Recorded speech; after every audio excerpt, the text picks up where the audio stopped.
The NCAA produces nearly $11 billion every year from college sports.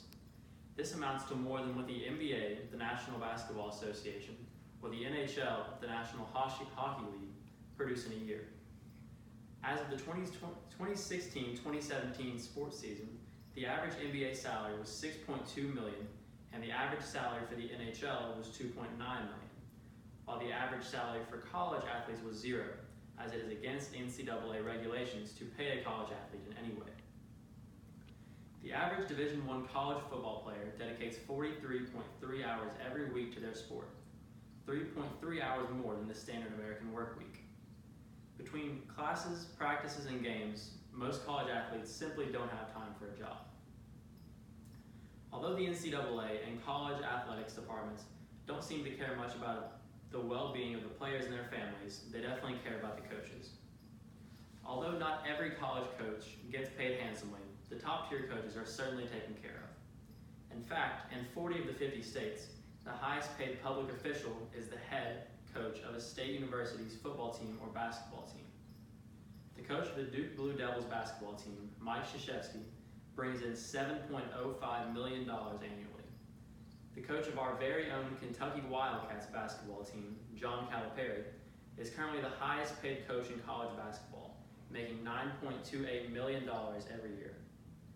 Coach Calipari himself has advocated for paying college athletes. His biggest reason for this is that he has had many players leave college after just 1 year to pursue a professional career in the NBA so that they can make money for their families. If there was a way to pay college athletes, they would be exponentially more likely to stay in college longer and pursue an education along with their sports career. But many athletes come from areas of poverty and feel that it is their job to provide for their families as soon as possible. For the players in this situation, it is simply not practical for them to stay in college and play for free when they could play in a professional league and get paid millions every year. Another way that student athletes can benefit the university is by increasing application rates. In 1984, when Doug Flutie, the quarterback for Boston College, won the Heisman Trophy, the school's undergraduate admissions increased by 25%, and the average SAT score of the admitted freshmen increased by 110 points. After Patrick Ewing played basketball at Georgetown University for the 1982 to 1983 season, Georgetown saw a 47% increase in undergraduate applications and a 40-point rise in freshman SAT scores the following year. If college athletes could make money on their own and profit off of their own name, this would be much less of a problem. However, the NCAA does not even allow players to profit off of their own names. They cannot make money signing autographs, selling jerseys, or anything else that involves their athletic career.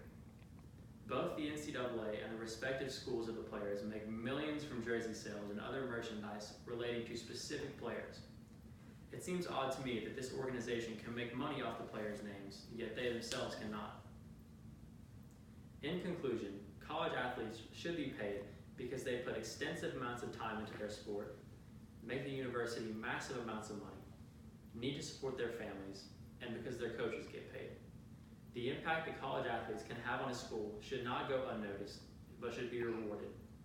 The NCAA should change their regulations to allow universities to pay their college athletes, or at least to allow players to profit off their own names. Altering even one of these rules would be a huge change for college athletics and the first step in the right direction.